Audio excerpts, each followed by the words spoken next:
Hello everyone, welcome to my channel. চলুন আজকে আমরা কাপ কেক বানাই।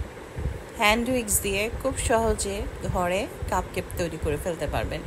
আর বেবিদের জন্য তো খুবই ভালো হয় এভাবে তৈরি করে দিলে, আর বেবিরাও ভীষণ পছন্দ করে।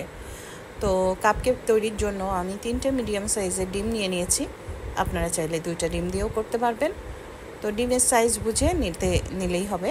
তো 3টা ডিম নিয়ে আমি ভালো করে হ্যান্ড উইক্স দিয়ে মোটামুটি একটা ফেনা তুলে নেব। খুব বেশি উইক্স করা লাগে না কাপ কেকের জন্য। তো মোটামুটি এরকম একটা ফোমি ভাব চলে আসলেই আমি এখানে চিনি অ্যাড করে দিচ্ছি। আমি এখানে 1/3 কাপ চিনি নিয়েছি। তো এই ডিমের সাথে আমি চিনিটা খুব ভালো করে ব্লেন্ড করে নিচ্ছি। আর খেয়াল রাখতে হবে চিনিটা যেন সম্পূর্ণ গলে যায়, কোনো দানা যেন না থাকে। আর এখানে আমি 1/3 কাপ বাটার নিয়েছি।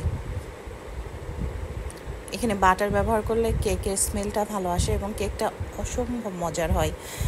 আর এখানে আমি কয়েক ড্রপ ভ্যানিলা এসেন্স দিয়ে দিচ্ছি। এখানে আপনারা আপনাদের ইচ্ছা মতো এসেন্স ইউজ করতে পারবেন, লেমন, অরেঞ্জ, যে কোনো এসেন্স আপনারা ইউজ করতে পারবেন। এখানে আমি দিয়ে দিচ্ছি 1.5 কাপের মতো ময়দা, আর 1/4 কাপ দিয়ে দিলাম গুঁড়া দুধ, 1 টিস্পুন দিয়ে দিলাম baking powder, pinch of salt, 1 চিমটি লবণ দিয়ে খুব ভালোভাবে আমি একটা ঝাঁঝরির সাহায্যে চেলে নিচ্ছি।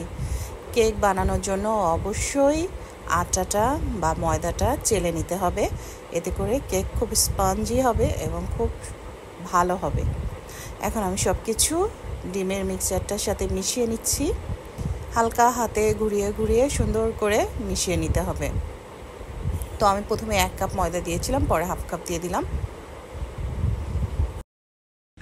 এখন খুব ভালো করে মিশিয়ে নিচ্ছি, একদম ঘুরিয়ে ঘুরিয়ে ভালোভাবে মিশিয়ে নিতে হবে।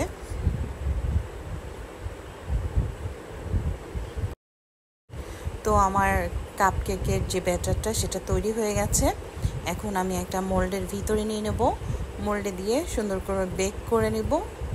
আপনারা এটা চুলায় অথবা ওভেন দুইভাবে বেক করতে পারেন। তো মোল্ডের কাপেও দিতে পারেন, একটা পেপারসের উপরেও দিতে পারেন, আবার সরাসরি মোল্ডেও দিয়ে দিতে পারেন। তো চুলায় আমি 25 মিনিটের মতো বেক করে নিলাম। দেখুন কি সুন্দর কালার এসেছে, আর ভীষণ সুস্বাদু হয় এভাবে কেকটা তৈরি করলে। ভালো লাগলে চ্যানেলটি সাবস্ক্রাইব করবেন, লাইক শেয়ার করবেন। Thank you for watching.